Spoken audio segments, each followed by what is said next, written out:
Okay, so welcome back. Now, in this video, we're going to take a look at the concept of persuasion. So we've already had a look at essay writing techniques, article writing techniques, the difference between a discursive essay and more of a legalistic style or an article style. Now we're actually going to look more closely at the concept of persuasion itself. So I just introduce the concept, really. The first analysis that we have of persuasion and persuasive techniques was carried out by a Greek philosopher called Aristotle. So you may possibly have come across this name in religious studies, philosophy, or even just in general knowledge. Okay, so again we come back to ancient Greece and ancient Rome. It's no coincidence that in many domains of study we use a lot of ancient Greek and Latin terminology. The reason for this is Western civilization is really built upon their insights, their practices, and their early development of logic stroke science. And one of the things that Aristotle did was that he actually spent time in the Athenian court observing different lawyers, they called them orators at that time, meaning speaker, how they actually went about persuading the judge of their client's case. So as we are in civilization at this point, humans are no longer nomadic, they're no longer just kind of wandering from place to place, essentially following the food source, which is what humans did for 295,000 years. So it's what we've been doing for most of our history. It looks as though civilization is only round about 5,000 years old. There is some debate over that. It more or less looks like around 5,000 years where we began to settle in one place, began to develop farming methods, and eventually that culminates in more advanced civilizations.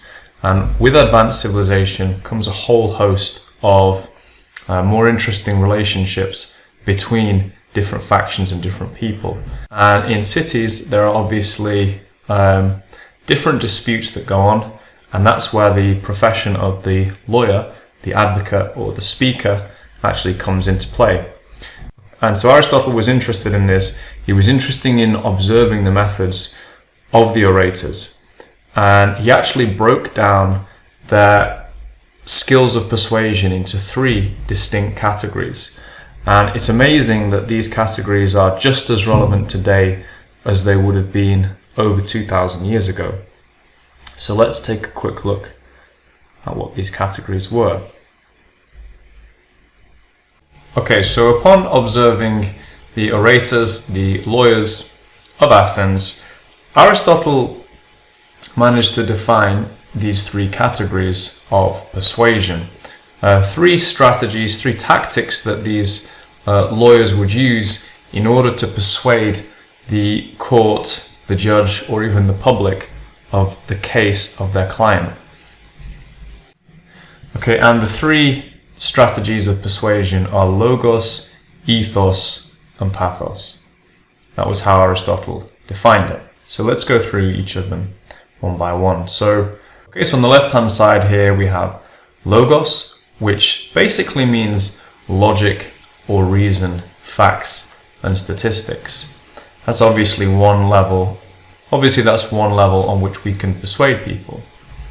Next up is ethos. Ethos relates to the credibility of the speaker or of the person being discussed, and their credibility also gives them a sense of authority. Okay, so next up is pathos. Pathos relates to emotion. So we looked at pathos in the technical vocab video. Now this is the same word, but it's used in a different context here. Pathos means emotion. In that video, it meant a kind of sense of sadness, so a particular emotion. But here, it's just being used to mean emotion in general.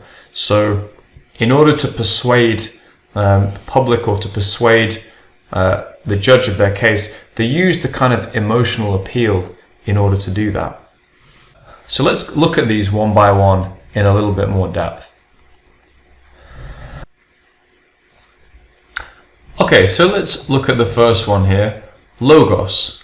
So logos refers to the use of facts, logic, and reason to persuade.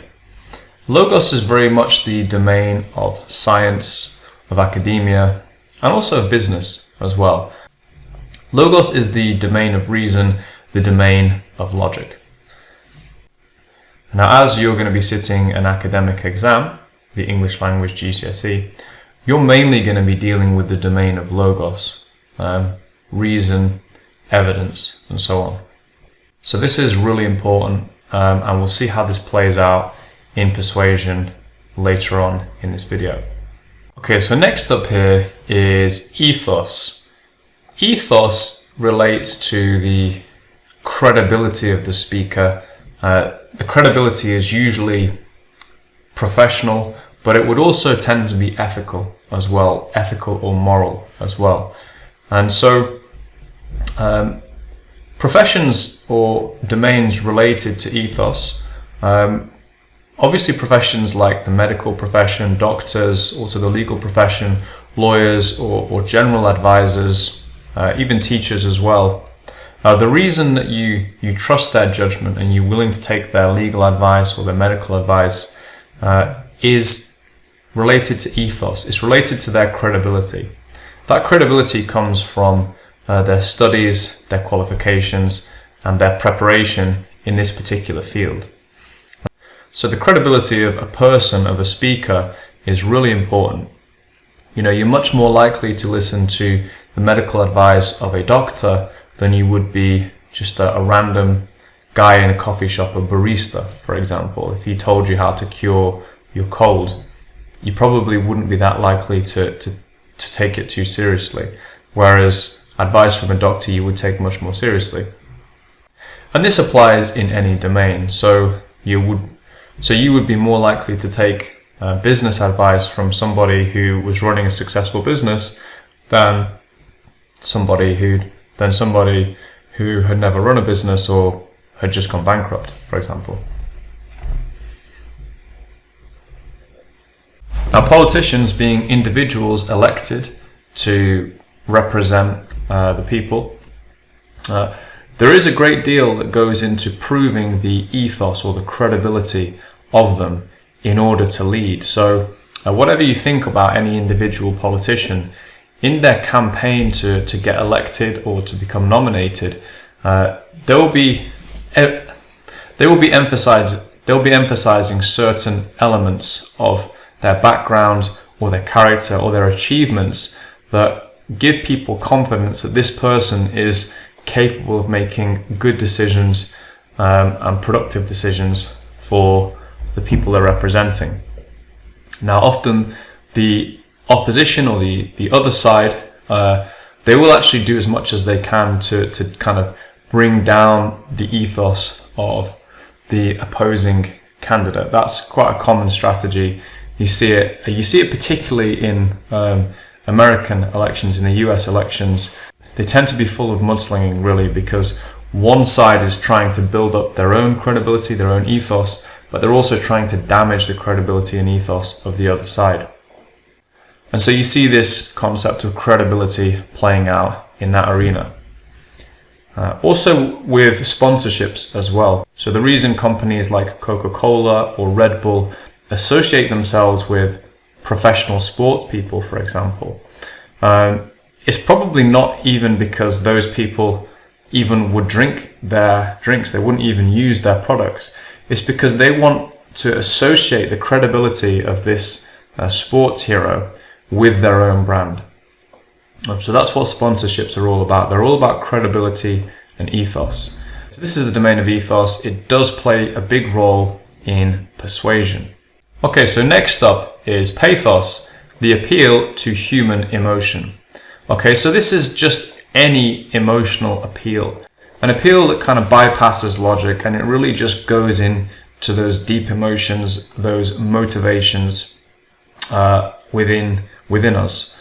So you'll notice again I put advertisers here. So we had advertisers related to ethos, but I would say probably even more strongly they're related to pathos. And Coca-Cola are kind of the masters of this. So when you actually think about the product itself, it's just a fizzy black liquid, which when you think about it actually tastes quite strange, and it's extremely bad for you. It contains tons and tons of sugar and caffeine. It doesn't hydrate you.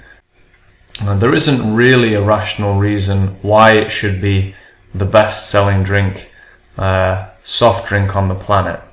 But the reason that it's made it that far probably is due partly to the fact people do like the way it tastes, but it's much more likely that it's due to this immense marketing machine that is associated with Coca-Cola. So if you think about the brand Coca-Cola, it's just associated with so many things, and they're all these really emotional things. So when I think of like a Coca-Cola advert or maybe a Pepsi advert, whenever they open the drink, they're always either on a beach having a fantastic time, like playing volleyball or something like that, or there's some kind of exciting sports thing going on and everybody's happy and excited, and all these great emotions and scenarios are being associated with the drink. And equally, the Christmas advertisement of Coca-Cola has become a phenomenon of its own right. People discuss the Coca-Cola Christmas advert every year.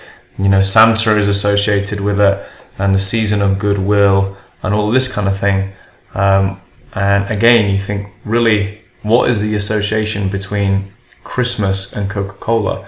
There is no association whatsoever. It's something that's been created by advertisers because it's basically Christmas is this period of celebration and all these great emotions associated with it.